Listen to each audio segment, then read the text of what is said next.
Il volo di fine estate è l'evento aeronautico organizzato nei giorni scorsi a Villafranca di Forlì dall'Associazione Piloti di Classe, un appuntamento che conclude idealmente la stagione estiva per gli appassionati di avioturismo e non solo. Come di consueto sono atterrati nell'aviosuperficie romagnola oltre 100 velivoli e si sono susseguiti meeting ricchi di spunti di riflessione sul futuro dell'aviazione leggera italiana. In questa speciale occasione abbiamo incontrato il team di Fly System Aviation, importatore ufficiale di Bristol in Italia, un gruppo di lavoro formato da appassionati piloti che operano da molti anni come istruttori di volo, ferry pilots, safety pilots e consulenti aeronautici. Ascoltiamo nell'intervista Alessio Pengue, istruttore e presidente presso la scuola di volo Caravaggio, nonché responsabile di Fly System Aviation.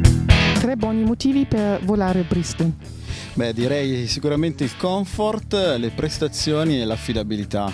È uno degli aerei più larghi della sua categoria, essendo 130 cm interni, quindi con veramente tanto comfort anche di bagagliaio, in quanto abbiamo più di 30 litri imbarcabili, eventualmente con option anche in ogni semiala si possono imbarcare 20 litri in dei gavoni fatti apposta.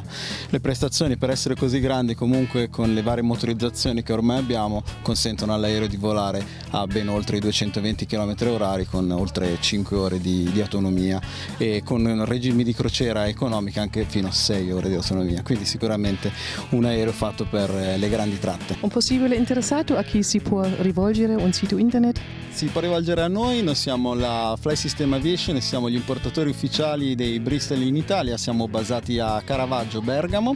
Il nostro sito è www.flysystemaviation.com e lì hanno tutti i nostri dati e anche le schede tecniche dell'aereo.